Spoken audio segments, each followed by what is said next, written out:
Good morning. Welcome to the Future of Marketing panel here at Advertising Week. No matter where you tune in from, I can guarantee that this is going to be the best 30 minutes you will ever spend if you're interested in marketing and where it's going.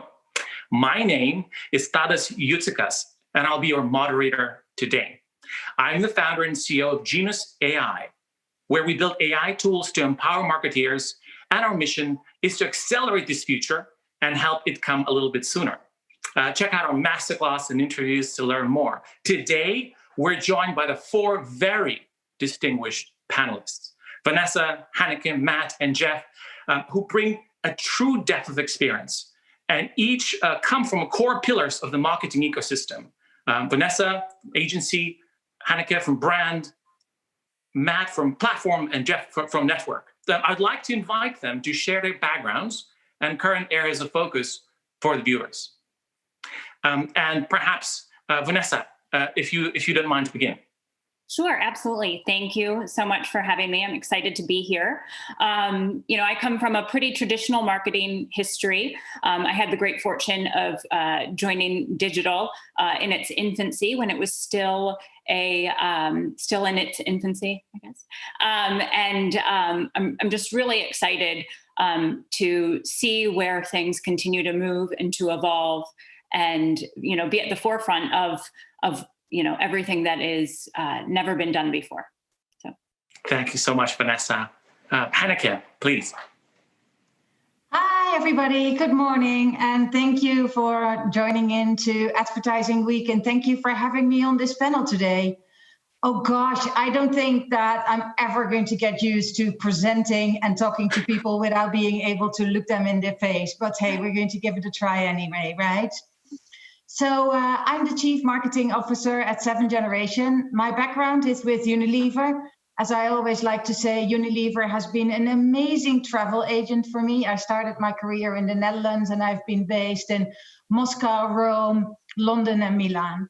I'm super, super proud and privileged to be at this point in time part of the most amazing brand community of 7th Generation.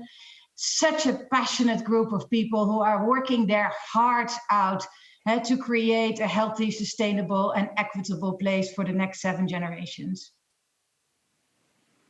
Thank you so much, Hanneke. Matt, please. Yeah, hi, good morning. I'm Matt McGowan. I'm the Director and General Manager here in Canada for Snap Inc., the company that owns Snapchat, Bitmoji, Spectacles, and Zenly. I've worked in digital for 25 plus years. I've been on the buy, the sell, and the tech side of the advertising and marketing industry. And I must say, I'm really excited to be here with all of you at Advertising Week. What I find most exciting about what it is I do is the pace of change and innovation that we're surrounded by, and the hardworking people that drive it. This year, Snap was named the most innovative company of the year by Fast Company. So let's just say I found a home here, a home I feel very lucky to have during these times. Wonderful, Matt. Thank you. And Jeff, please. Good morning, Tadas. Good morning, everyone on Advertising Week. My name is Jeff Nienaber from Microsoft Advertising. I've been in this space like Matt for a few decades. I won't give exact dates. The last 10 or so years, I've been at Microsoft and been also blessed to be focusing on challenges across the stack and across the sell and the buy side. Currently, I'm focused on our audience business, so I care deeply about keeping the web, keeping digital completely addressable and accountable. And I'm interested to talk with everyone today about how we can do that going forward. Thank you so much, Jeff. Absolutely wonderful. Thank you for these introductions. So a lot of you will probably agree that marketing is one of the most dynamic, challenging, and changing fields that often sets the trends and leads the way for the whole industries. It is quite important to think about how it has changed from before, especially today in these unique times, and where it may be in the future. So during the recent months, we've seen an unprecedented acceleration to digital. And this shift, I wanted to address this question to the panel here. Do you think, is it here to stay? And what do you think it means for the future of marketing? And if that's all right, we'll start with in the same order with Vanessa, please. Great. Well, I certainly think it's here to stay. And I think if 2020 has taught us nothing else, it's that speed, agility, and empowerment are of the utmost importance.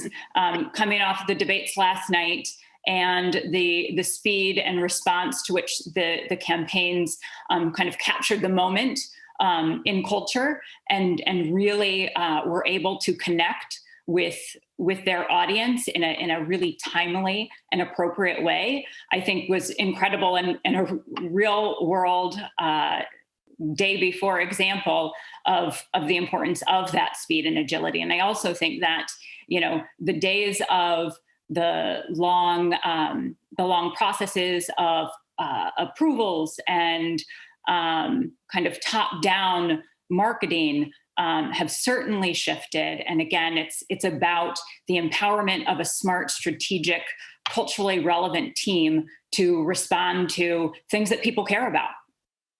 Absolutely. Thank you, Vanessa.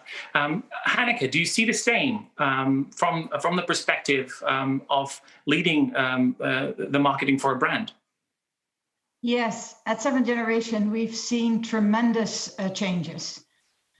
Starting, of course, with people stocking up a whole lot of toilet paper. But, the bigger thing that we've seen on our business is the continued move from people buying their groceries in store to buying their groceries online more and more and more. And for us, this provides a tremendous opportunity because one of the most important things that we need to do as an industry is drive concentration. Things like liquid laundry detergents are very, very bulky and very there's a lot of liquid in them. And the way to drive sustainable change is to make sure that we can concentrate them and make them smaller. Now, this change is very difficult to drive on the supermarket shelf because people will stand in front of the shelf and see big bottles next to small bottles. But it's much easier to do that in a digital shelf. So the innovation that we have been putting out there already a while ago is called Easy Dose. It is a highly concentrated laundry detergent that has a far smaller bottle, 75% less weight, 60% less plastic. So it's much more sustainable. And this is for us the opportunity to really lean into innovations like that, to make sure that we transfer the industry from what is shipping big bottles across the country to concentrating our way into a more sustainable planet. Wonderful. Thank you so much. Very interesting. And just a quick follow-up question to that. Are you also interested in innovating on how to engage with the customers, perhaps direct-to-consumer way rather than by the retail channel? Yeah, we 7th Generation doesn't have a direct-to-consumer business. We partner with our retail partner, whether that be on .com or whether that be through grocery channels. Understood. Thank you, Hanneke. All right. So, Matt, obviously, you really live in the digital world from the morning to the evening. Any comments there about the shifts and the trends that you see when it comes to digital? Yeah, sure. We're digital right now, right? So things are changing really quick. It's probably manifested itself.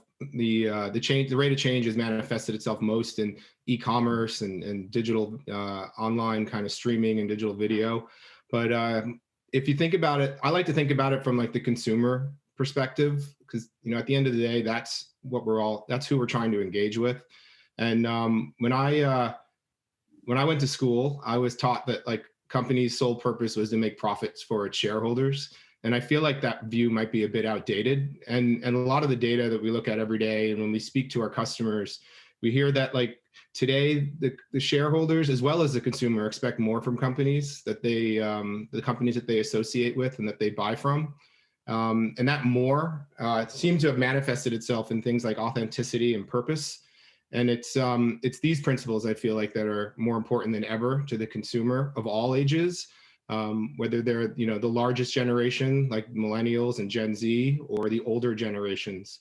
And that's where I think some of the most interesting opportunity lies for companies moving forward. We will definitively move online. We will definitively continue to spend more time with our mobile devices, but it's it's connecting with the consumer and how you do that I think is the challenge.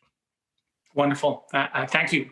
And lastly, Jeff, you see that from the perspective from the technology and from the marketplace.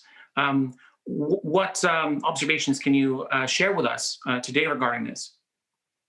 Yeah, I mean, I think there's a lot of fascinating trends that are emerging, and who really knows exactly where they're going to go. I think the most relevant one that we're looking at deeply every day is trying to understand the digital workforce and how the age-old reality that we could work from home, or that we could bring our work lives into our jobs has completely been blown up. It's now fully integrated. So whether you work alone at home, or if you have a spouse or children or partner or even pets, roommates, you're now intermeshed entirely. So productivity and productivity tools have become infinitely more important, in understanding how we can keep people working and how we can keep people productive in this new home environment. Even though we've saved countless hours commuting, we somehow have found less hours to actually work and be productive. So the tools, the experiences,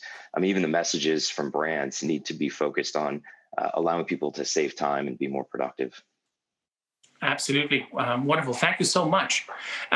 So I wanted to zoom in a little bit on this topic, Matt, regarding the consumer trends and really the emerging capabilities on ability to focus on the consumer. I wanted to ask you to share your observations from the perspective of what you do at Snap to capture this, and how that's relevant to the future that we'll find ourselves in very soon. So going back to that's a big question. We have a couple minutes here, so I'll try and touch on a few points. But the going back to purpose and authenticity, what we found specifically is that resonates with the consumer. And at the end of the day, a lot of the work we're focused on is ensuring that the consumer is well, is in a good place when they're online and ready to engage with brands or their best friends, and maybe possibly make a purchase. So as we kind of continue to look at some of the data that we see, one stat kind of stands out in particular to me, and it's just over 80% of Snapchatters believe they have a personal responsibility to create the change they want to see in the world. So that that's interesting to me, right? So here it is, the consumer feels that they have the responsibility, not someone else, to make the world a better place, to make the world the way they see it fit. And I think that expressiveness needs to be captured, and you need to kind of light a fire under it and let the consumer go out and do what they need to do. So I guess at one of the, I'll stop there for now, and let me know what you think. Absolutely. I mean, isn't it fascinating how this sense of responsibility makes the work so much more important by the marketing work by the brands, by the vendors, by the platforms. This ups the game for everyone, and it's quite a fascinating concept. And so I just wanted to zoom in and ask Vanessa to comment a little bit about the team of tomorrow that will enable this the responsiveness and this heightened level of impact and responsibility for people running marketing, making sure that these communications are enabling consumers. So tell us a little bit about your view on diversity, equity, inclusion you see across marketing organizations, and how that may shift moving forward. Right. Well, to your point and to Matt's point, I do believe that there is a shift in responsibility, quite frankly, of ourselves, of our agencies, and of the brands that we represent. And it's no secret that agency teams, marketing teams haven't necessarily or historically been extremely diverse or inclusive. So I think what we're working on at the marketing store is building a team and kind of creating protocols that remove a lot of those biases that traditionally kind of plagued industry, and really taking a look at the whole self of a person. Again, to Matt's point, we've got a responsibility to our people. We've got a responsibility to our communities to really make sure that there's proper representation, to make sure that there's proper distribution of inclusivity and ideas and an equitable opportunity. And I think that certainly has been amplified since the beginning of 2020. It's certainly something that most organizations have had a focus on, but I think the focus has drastically shifted, and there's been an incredible progression toward that end state and that vision of a more diverse and equitable community of talent and the way we represent, again, our brands. So it's a big responsibility, but I do think it's on all of us to make sure that we carry that forward in not only how we treat our people, but in the work as well. Whether it's asked for or not, it's something that we need to bring to the table. Absolutely. Thank you. And I think it's actually to the benefit of any team with the speed at which everything is progressing right now to organically react in the right way. You do have to have that base of diversity to be able to cope with sometimes conflicting pieces of information coming through. So thank you very much for that. I wanted to dedicate a little bit of time to talk a little bit about the opportunities and risks in the technology world. And Jeff, you mentioned briefly the tools that enable workforce and how that changes even how marketing is run and how it can stay on top of its game when people are not able to be maybe as creative as before, interacting with one another. As well as new technologies like artificial intelligence coming to support the function. So what do you see in terms of opportunities and risks in this space? And I know we talk about the ethical and regulatory components to that. So I'd love to hear a little bit more about that. Yeah, great question. There's a lot there as well. I think at the core, if you look at some of the other non-COVID trends that are impacting our industry around regulatory or even platform or browser shifts, at the heart of that, there's a need to protect the consumer and put the consumer back at the center of digital experiences. And I think the real underlying issue is the ethical treatment of data, the ethical treatment of new technologies like artificial intelligence. I think the need for the advertising, the marketing, the publishing ecosystem to come together to rally around how we can actually respect what it is the consumer needs from us, whether it's transparency, whether it's the use of data, how we collect data, what kind of data, even if we can collect it, should we collect it? Is it actually going to benefit the consumer? And are they aware of it? Do they have the ability to control that or come back at a future state if they've changed their minds and affect where that data lives or delete that data entirely? I think the entire ecosystem is being pushed, especially by regulators.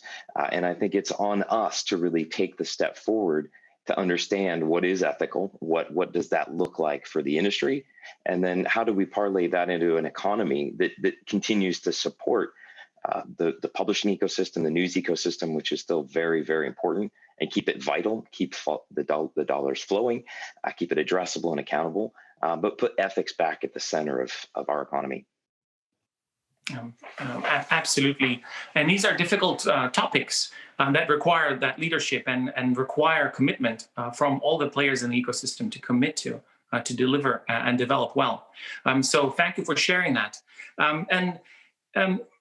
Lastly, Hanneke, you talk a lot about sustainability and transparency for the future. And it's really a concept and an effort that you've put a lot of effort in. So I'd love to hear a little bit about how you see that transforming today, and also how you see what place you see for that in the future.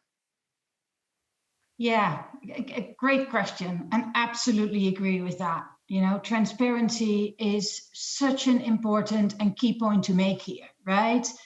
And it's so important for businesses and brands to specifically now do what they say. I love to see that more and more businesses and brands are leaning into raising their voices and calling out social issues and calling out their beliefs. But people are going to be more and more and more wondering about what's behind the curtains. Is this company really, really stepping up and living their belief? So that's how we really hold each other accountable at Seventh Generation. And we have been doing that for 30 years. For 30 years, we have been really working our hardest to make sure that we always walking our talk. And I think that is, in today's world, even more important than ever before, to make sure that we as brands, we as businesses, but also we as leaders are aligned what we do with what we say. Absolutely, thank you. And you know, it's quite popular today and needed to really be as transparent as possible. And you know, the digital channels allow for that really rapid interaction, and so you've been involved in putting that first for you know, much longer, and it's just fascinating to see your perspective on how that will impact how brands will and how marketing will play itself out. So what I wanted to really ask you to share with the viewers is you know, looking at the high level and the topic scenarios that we've touched, what do you think will be the most important marketing areas to watch for the marketing leaders to be prepared for the future, so that, you know, when they come up and see those topics, they pay attention, study it a little bit more, and spend time thinking about from your perspective, in order to really drive that the future that we all want to have, and for it to arrive sooner rather than later. I really wanted to, so perhaps Matt, if you could start and share with us these key takeaways that you'd recommend for today's marketing leaders. Okay, yeah. Again, another big question, and I think we're down to a couple minutes left. But if we can all agree that the status quo favors the incumbents, and we can all agree that the status quo has been changed, I think, wouldn't it be phenomenal if the new status quo, when we get there, was focused on themes like diversity, inclusion, privacy, ephemerality.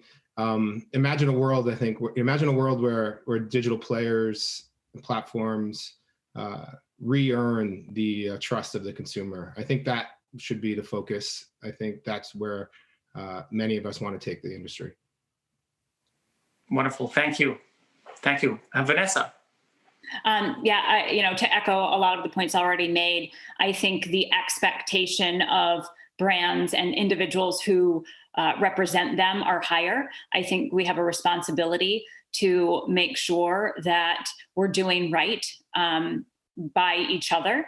And again, I think the speed and agility is incredibly critical to make sure we show up in the moments that we need to show up in the appropriate way. Absolutely, thank you. Jeff? Yeah, I would say just practically inspect your supply chain, inspect your partners, your agencies, where you do business and how you do business from an ethical perspective, and ask, just because we can do it, should we do it? Can we do it? Very good, thank you. And Hanneke, please. Yeah, my view is that there has never been a more exciting and better times for leaders to truly step up and drive systemic change, specifically as we see such a big void in leadership in general. And the key to all of that, it needs to be rooted in things that are true, that are rooted in science, rooted in authenticity, and making sure that we're taking the responsibility to become true change makers. And that's so important. And that is such an important role of the marketing community as a total, to make sure what we do is real, authentic, and transparent, instead of what we like to call at 7th Generation marketing smarketing. Absolutely wonderful. Well, thank you for that.